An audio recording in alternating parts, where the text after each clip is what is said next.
Hi everyone, thank you so much for clicking back on my channel today.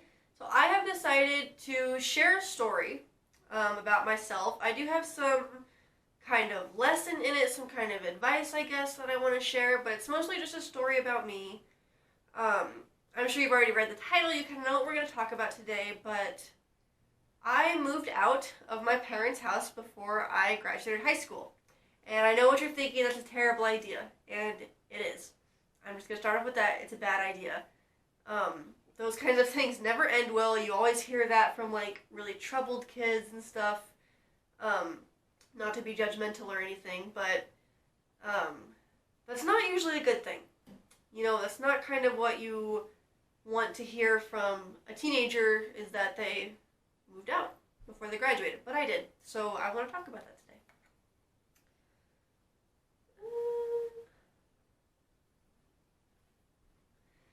I want to talk about my home life first, because I didn't just move out because I was an angsty teenager or because I thought I was better than my parents or any of the like cliche reasons you see in movies and TV shows where you think the teenager is annoying and you don't like them.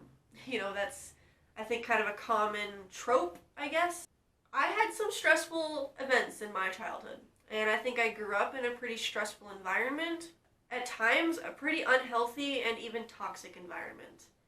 I didn't really get along with my dad or my sister all the time. She and I get along great now.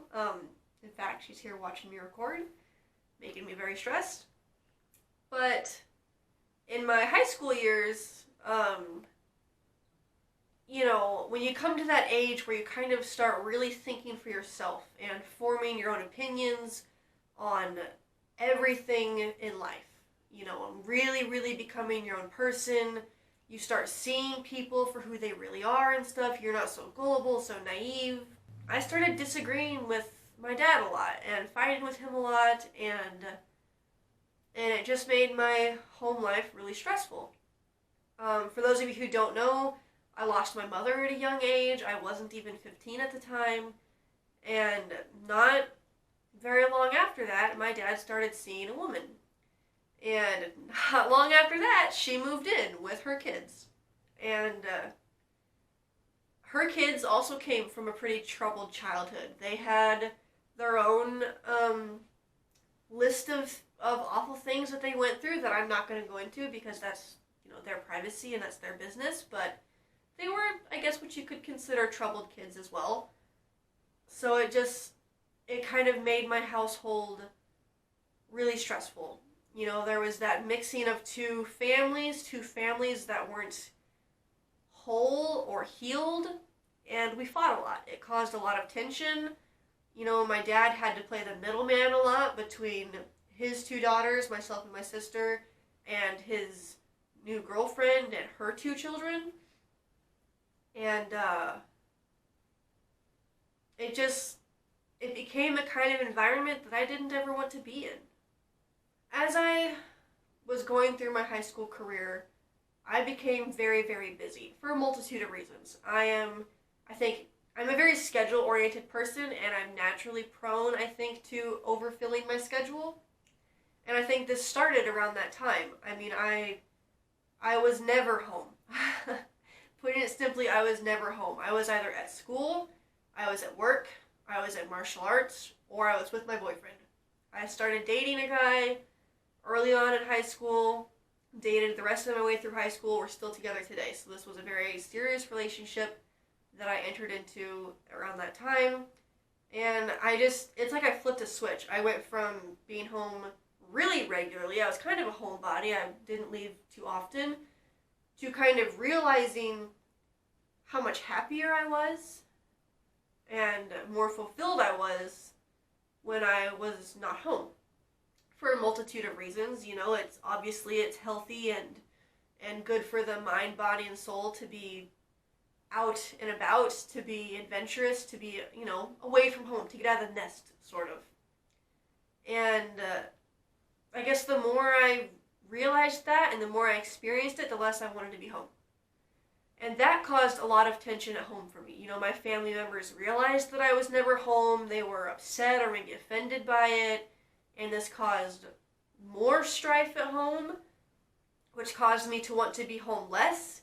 And it was just this vicious cycle. The less I was home, the more often I got in trouble, the less I wanted to be home. And it just kind of kept revolving and kept getting worse until it got to the point where I was only home long enough to do my chores to the bare minimum that most of the time I would not get in trouble for it and I could leave.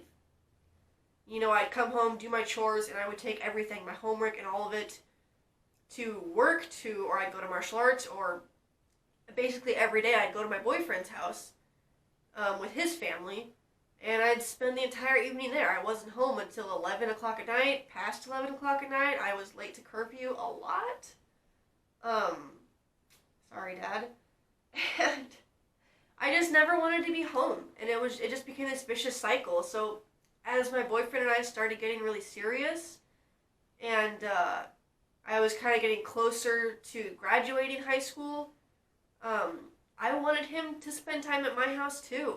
You know, I wanted to spend time there so he could get to know my family, but at the same time, being home was really stressful.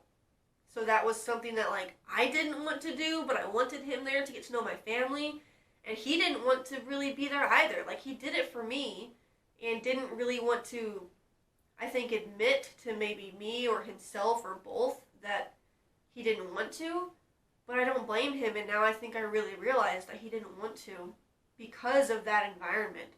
I mean, it was like every time I brought him there, every single time, without fail, I would get in trouble for something, and I would get yelled at about it in front of him. Whether it was a chore I forgot to do, a chore I didn't do well enough, whatever it was, it was never something significant. I was never a bad kid. You know, I didn't do drugs. You know, I never intentionally disobeyed my parents. I never intentionally upset them, you know, aside from the curfew thing. That was the worst thing I did. That was the worst thing I did as a kid, was I was late to curfew. But it just seemed like when something would go wrong, I was just a terrible kid. And I just felt like I was treated pretty poorly. You know, and I'd get yelled at, and my boyfriend hated seeing me that way. He hated seeing the way that I would just shut down. Because I knew that the easiest and the fastest way to get it to be over is if I just, like, submitted, basically. If I just, like, gave in and was quiet and let my dad yell at me and say all the hurtful, cruel things he wanted to say. And then it would be over. And I'd do whatever it was he wanted me to do, and then we could leave. Or we could go keep hanging out, or we could go keep doing things. But my dad really didn't show any interest or any effort in trying to get to know this guy that I was hanging out with. And, so I just kind of stopped trying. We both kind of stopped trying to hang out there a lot, and it just put stress on both of us, and then it put stress on our relationship, because I wasn't as completely to terms with all of that as I am now. You know, I didn't see all of it. I didn't see how toxic it was. I still wanted him to be there, but at the same time, I had this internal conflict of I didn't even want to be there, so how could I expect him to want to go there with me? And now this isn't to say that I had, like, a terrible, you know, home life or childhood, or that it, you know, it was abusive or anything like that. I'm not trying to say that at all. You know I'm really fortunate in a lot of areas. But that being said, you know, if you watched my last video, I talked about taking care of yourself and putting yourself first. And I chose to share this story today while brainstorming with my sister, because I didn't plan. I'm not very good at that. That I wanted to share kind of this example where I did that for myself, where I put myself first. Because as I was approaching graduation, I had decided to join the National Guard. And in that, it came to light that I was going to be gone at training for 6 months. That roughly a month after I graduated, I was going to be gone for 6 months. And I say that because originally my boyfriend and I didn't plan to move in together right away. You know, my plan was to get my own place, go to college, something like that, and kind of have my own experience alone while dating him, rather than going straight from my parents to his place. Because we kind of agreed that would be healthiest for me. Anyway, we decided we wanted to move in together. And so I turned 18, and I don't know how soon it was. It was really soon after I turned 18. I gathered up the courage, and I went to my dad, and I told him, I want to move out. I want to move in with my boyfriend. And my dad was against it. He was very much against it. He very much wanted to tell me no. He wanted to straight up tell me, you cannot move out. And I understand why. That's never, you never hear of that being a good idea, that a teenager moved out, of the security and the protection and all of that of their home before they graduated. But at the same time, my dad understood, because he loves me, that he couldn't tell me no. Because I was old enough to move out, and because if he told me no and I did it anyway, that would have severely damaged our relationship. And I can't say for sure, because I'm not in that place anymore, but I honestly think I would have moved out anyway if he told me no. I was asking out of respect, and I wanted him to say yes, but I really think I would have done it anyway, and I think he knew that. Or I think he was afraid of that and wanted to protect our relationship, and I will forever be grateful that he essentially gave me his blessing, even though he really didn't want to. So that was that. That was the plan. I moved out, I moved in with my boyfriend, and I was trying to put myself in a healthier place. I was trying to build a healthier life for myself. And now, 2 years later, with all the hindsight in the world, I can tell you that I made the right choice. I was happier. I was a happier person in my later high school years as I spent less time at home and then moved out and spent very little time at home. I was much happier. And this isn't just coming from me. I had close friends and close family members tell me that I just seemed happier, that I was more cheerful and more, energized and stuff like that. That I was nicer, and less stressed all the time. And this, this is a big story, and I keep kind of making circles and making big deals out of little segments because I want to kind of tell everyone that my home life wasn't the reason I moved out. I loved my boyfriend, and we knew I was going to be gone and all this stuff, so we wanted to live together. If that kind of stuff hadn't happened, I probably wouldn't have moved out before I graduated. I can't tell you for sure because, again, I'm not there anymore, but I don't think I would have. All of these things kind of came together in that decision. And I'm not in any way in this video trying to say, move out, go move in with your boyfriend and everything will be better. Because I'm really fortunate to be someone who met someone really special at a really young age. We've been together over 3 years now.